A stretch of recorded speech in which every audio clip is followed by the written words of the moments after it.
I think he has. Thank you.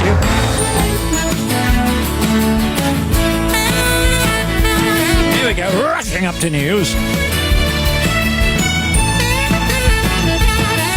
After that, the non-stops chosen by Paula Hughes from Worcester.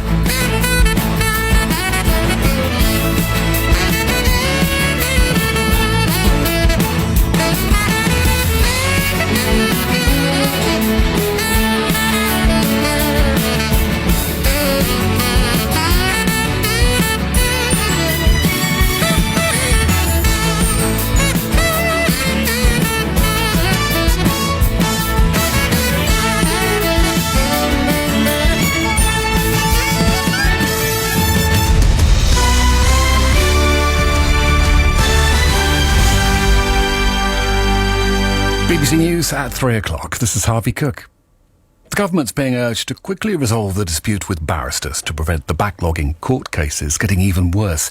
Members of the Criminal Bar Association have voted to go on indefinite strike from the 5th of September after rejecting a 15% pay offer, because it isn't immediate and will only apply to new cases. Dame Vera Baird is the Victims Commissioner for England and Wales. She says further delays only prolong the suffering of victims of crime. Victims are paying now. There is a 59,000 case backlog in the Crown Court, and the average time for instance, a rape case or, a seriously traumatized stabbing victim, they are in years. If the barrister's case is not resolved now, it all just stops, and that queue gets longer and longer.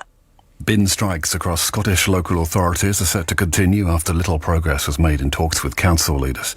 Rubbish has been piling up in Edinburgh, where GMB and Unite Union members are refusing to make collections. The head of Ukraine's armed forces has said more than 9,000 of the country's military personnel have been killed since Russia invaded. The figure on both sides has been disputed, but the US has put the number of Russian deaths at around 15,000. Moscow has accused Ukraine's special forces of killing the daughter of a close ally of President Putin. Daria Dugina died in a suspected car bombing on Saturday night after attending an event with her father, Alexander Dugina. Russia's security service has publicly named a woman it believes carried out the attack. Here's Sergei Gerchenko from BBC's Russian service. They say that this woman has been following Daria Dugina for about a month, and she fled the country with her 12-year-old daughter after planting a bomb on a car park at that festival where Daria Dugina was with her father this weekend. And they also say that she has fled to Estonia, and now some pro-Kremlin politicians are urging Tallinn to expel that woman and hunt her down to Russian authorities. A female passenger has died after the car she was in crashed through a barrier and landed on a London tube line. The driver, who's in his 20s, is in a serious condition after the accident early this morning. The wreckage of the Range Rover has now been removed from the track near Park Royal Tube. The Duke and Duchess of Cambridge are moving from Kensington Palace in West London to a cottage on the Queen's Windsor estate. Their children will start at the private Lambrook School near Ascot in September.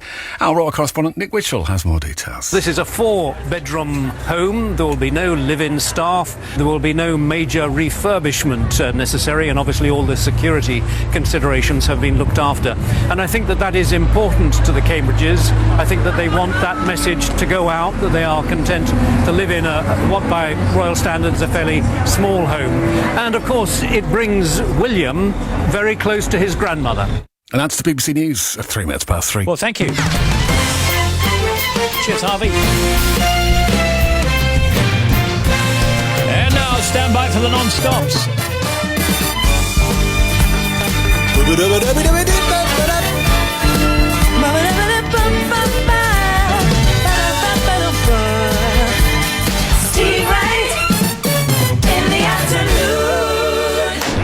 The non-stop oldies brought to you daily by Steve Wright in the afternoon.